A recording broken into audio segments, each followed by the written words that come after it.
اللہ اللہ اللہ اللہ۔ بسم اللہ الرحمن الرحیم۔ السلام علیکم۔ آج کے نالم میں آپ کے سوالات اور ان کے جوابات کے ساتھ میں ہوں محمد کاشف شیخ۔ قرآن حکیم میں اللہ تعالیٰ کا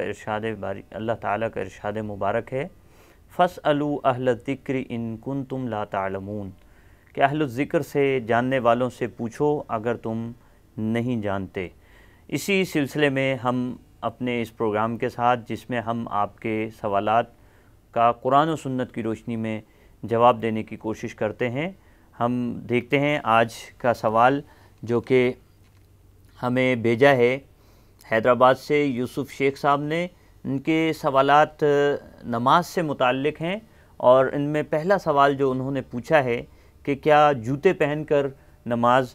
پڑھی جا سکتی ہے یا نہیں۔ اسی طرح انہوں نے ایک سوال یہ بھی کیا ہے کہ آئینے کے سامنے نماز پڑھنے کے حوالے سے کیا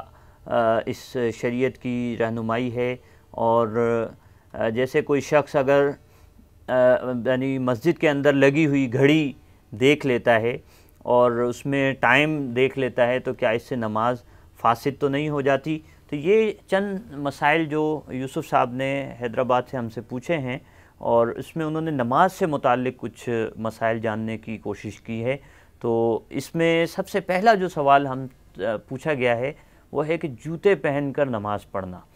دیکھیے، اس میں سب سے پہلی بات تو یہ ہے کہ جو ہمارا یعنی جو دین ہے، ہماری جو شریعت ہے، وہ پاکیزگی اور طہارت کو بہت اس میں پسند کیا گیا ہے، اور اس کی بہت ترغیب دی گئی ہے، اس کی تلقین کی گئی ہے کہ آپ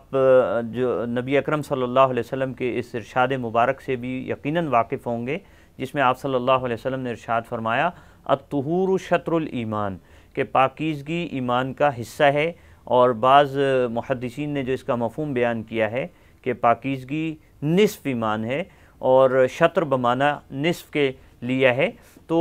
بہرحال یہ نصف حصہ ہو یا ایمان کا حصہ ہم قرار دیں، دونوں صورتوں کے اندر پاکیزگی بہرحال ایک بندہ مومن کے لیے اور ایک مسلمان کے لیے، اور صرف مسلمان ہی کے لیے نہیں، ہر انسان کے لیے اس کی بے پناہ اہمیت اور ضرورت ہے۔ اس میں جیسے جوتے پہن کر نماز پڑھنا، اس میں جہاں ہم اس پاکیزگی کے پہلو کو پیش نظر رکھ سکتے ہیں، وہیں ہمیں یہ بھی دیکھنا چاہیے کہ کسی بھی علاقے کے رسم و رواج اور ان کا عرف کیا ہے، اور ان کے عمومی معاملات کیسے ہیں جس کو وہ پیش نظر رکھتے ہیں یا جس کا وہ خیال رکھتے ہیں۔ تو اس میں بھی جب ہم دیکھتے ہیں تو ہمارے اس بر صغیر میں خاص کر ہم جب دیکھتے ہیں تو ہم اس کا یقیناً اندازہ کر سکتے ہیں کہ بر صغیر کے اندر کسی مسجد کے اندر جوتے پہن کر داخل ہونا، یعنی وہ مسجد کا وہ ایریا کہ جہاں جوتے لے جانا منع ہوتا ہے، وہاں آپ جوتے لے کر چلے جائیں، آپ جوتوں کے ساتھ چلے جائیں، ایون آپ وضو کی جو جگہ ہے وہاں بھی اگر جوتے لے کر چلے جائیں تو آپ کو فوری طور پر دسیوں لوگ ہوں گے جو ٹوک رہے ہوں گے، آپ کو حیرت سے اور عجیب نگاہوں سے دیکھ رہے ہوں گے، اور وہ اس پہ نہ صرف حیرت کا بلکہ غصے کا اظہار بھی بسا اوقات لوگ کرتے ہیں کہ چونکہ یہ لوگ عام طور پہ یہاں اس کو مسجد کی جو پاکیزگی اور مسجد کی طہارت اور مسجد کے حوالے سے جو کانسیپٹ ہے لوگوں کا، وہ یہ ہے کہ مسجد کے اندر جوتے لے کر جانے کا کیسے درست ہو سکتا ہے۔ تو یہ ایک پہلو ہے جسے یقیناً پیش نظر رکھنا چاہیے، نہیں ایک طہارت کا پہلو ہے، اور دوسرا ہمارا جو عرف ہے یا ہمارے جو اس سوسائٹی کا جو ایک ٹرینڈ ہے، یا جس طرح کے ہمارے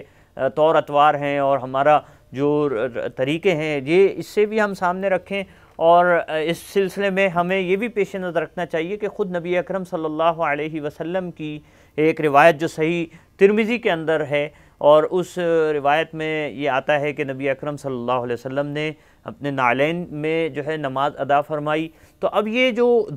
دو طرح کی باتیں ہمارے سامنے آ رہی ہیں، ایک طرف طہارت کا تقاضا ہے، ایک ہمارا ٹرینڈ ہے، اور دوسری طرف نبی اکرم صلی اللہ علیہ وسلم سے بھی ثابت ہے کہ آپ صلی اللہ علیہ وسلم نے جوتوں میں نماز پڑھی۔ تو جب ہم ان سب چیزوں کو سامنے رکھتے ہیں تو ہمیں یہ اس سے یقیناً ہمارے محدثین نے بھی اس کو واضح کیا ہے، کلیریفائی کیا ہے کہ اس سے یہی سینس لیا جا سکتا ہے کہ اگر آپ کے جوتے پاک ہیں اور آپ یہ سمجھتے ہیں کہ جس جگہ پر آپ ہیں وہاں لوگ اس کو حیرت کی نگاہ سے نہیں دیکھیں گے اور آپ کو کسی کے غیظ و غضب کا سامنا نہیں کرنا پڑے گا، تو آپ اگر جوتے پہن کر نماز ادا کرتے ہیں تو کوئی حرج نہیں ہے، بشرطے کہ یہ جو دو باتیں میں نے عرض کی ہیں یہ پوری ہوں، یہ شرائط پائی جاتی ہوں، ورنہ بہتر یہی ہے کہ آپ جوتے اتار کر نماز ادا کریں اگر ان میں ناپاکی لگی ہوئی، کوئی گندی چیز لگی ہوئی ہے۔ اور جیسا کہ اب مسجدیں قدیم دور کے اندر مساجد جو تھیں وہ کچی ہوا کرتی تھیں، ان کے فرش کچے ہوا کرتے تھے، اب مساجد پکی ہوتی ہیں، اور آپ عام حالات میں بھی آپ دیکھیں تو اس کو معیوب سمجھا جائے گا کہ کوئی ایسی جگہ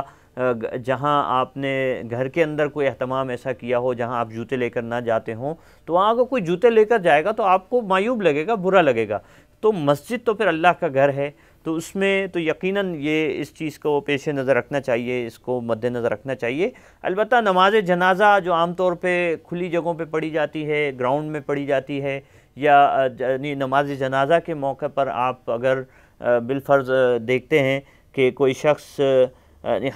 ہمیں یہ مشکل پیش آتی ہے کہ ہم وہاں جوتے کیسے اتاریں، تو وہاں اگر آپ کے جوتے پاک ہیں تو آپ اسی حالت میں نماز ادا کر سکتے ہیں۔ اور اگر آپ کو یہ شبہ ہو نماز جنازہ کے موقع پر بھی کہ آپ کے جوتوں میں ناپاکی لگی ہوئی ہے یا جوتے صاف نہیں ہیں، تو پھر آپ اس صورت کے اندر جوتے اتار سکتے ہیں۔ تو اس سے ہمیں یہ بالکل واضح طور پہ معلوم ہوا کہ جوتے پہن کر نبی اکرم صلی اللہ علیہ وسلم نے جو نماز ادا فرمائی تو وہ یقیناً اس دور کے حساب سے بھی ہے، اور اس کے ساتھ ساتھ یہ بھی بات ہے کہ یعنی حضور نبی کریم صلی اللہ علیہ وسلم کے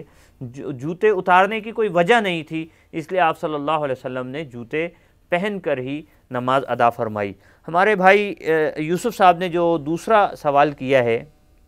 وہ یہ ہے کہ کیا آئینہ کے سامنے کھڑے ہو کر نماز پڑھی جا سکتی ہے؟ نہیں۔ اب آئینہ کے سامنے جو نماز ہے، آئینہ ظاہر ہے کہ جب آئینے کے سامنے آپ کھڑے ہوں گے تو گویا آپ کو اپنا آپ نظر آ رہا ہوگا، تو لا محالہ آپ کی توجہ اور آپ کی جو کنسنٹریشن ہے وہ ڈسٹرب ہوگی، اور آپ پوری طرح سے نماز کے اندر یکسو نہیں ہوں گے، آپ کو اپنا آپ ہی دکھائی دے رہا ہے۔ اور اس لیے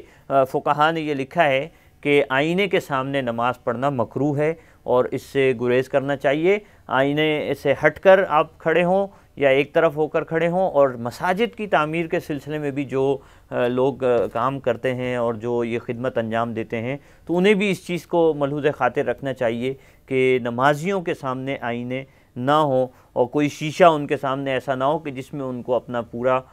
جو بدن ہے، اپنے خد و خال ان کو نظر آ رہے ہوں۔ اسی طرح ایک اور سوال جو یوسف صاحب نے نماز سے ہی متعلق پوچھا ہے وہ ہے کہ گھڑی دیکھ کر نماز، اگر کوئی شخص نماز پڑھ رہا ہے اور نماز کے دوران اگر گھڑی دیکھ لیتا ہے اور گھڑی دیکھ کر اس میں پتہ لگ جاتا ہے کہ کتنا ٹائم ہو رہا ہے، اور یہ ہوتا ہے اس طرح کہ کبھی آپ کی توجہ ہٹ جاتی ہے، آپ کی نظر ہٹ جاتی ہے، آپ کا دھیان بٹ جاتا ہے اور آپ کی نظر گھڑی پر یا کسی کتبے پر جو مساجد کے اندر لگے ہوئے بھی ہوتے ہیں، اور مساجد میں اوقات نماز کے حوالے سے گھڑیاں موجود ہوتی ہیں، اسی طرح سے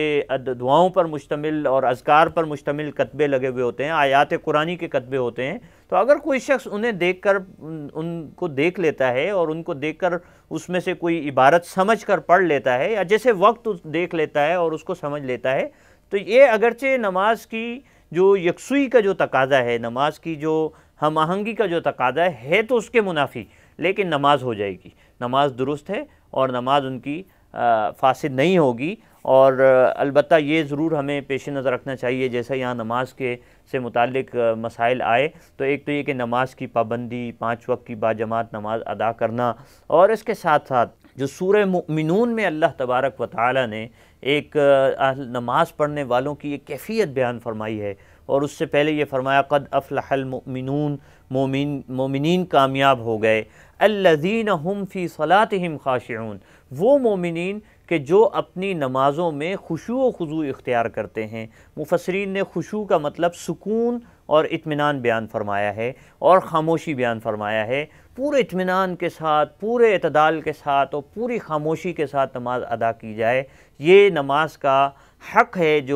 اور نماز کو اس کے حق کے مطابق اور اس کے تقاضے کے مطابق ادا کرنا یہ ضروری ہے۔ اور اس کو پیش نظر رکھنا ضروری ہے۔ تو یہ تھا آج کا آپ کا سوال، جس کی قرآن و سنت کی روشنی میں ہم نے وضاحت کی اور اس کا جواب آپ کے سامنے پیش کیا۔ یقیناً آپ کو اس سے اپنا مسئلہ سمجھنے میں اور اس کا حل جاننے میں مدد ملی ہوگی، اور ہم آپ سے یہی کہیں گے کہ اگر مزید بھی آپ کچھ جاننا چاہیں، اگر آپ کوئی اور بھی مسئلہ آپ پوچھنا چاہیں اور اس کے بارے میں رہنمائی چاہیں، تو انشاءاللہ آپ کو ہم قرآن و سنت کی روشنی میں آپ کے سوالات کے جوابات پیش کریں گے۔ آپ ہمیں لکھ سکتے ہیں، آپ ہمیں ای میل کر سکتے ہیں۔ ہمارا ایڈریس ہے qa@raw.tv۔ اپنے میزبان محمد کاشف شیخ کو اجازت دیجیے، انشاءاللہ نئے سوال اور اس کے جواب کے ساتھ دوبارہ حاضر ہوں گے۔ فی امان اللہ۔ اللہ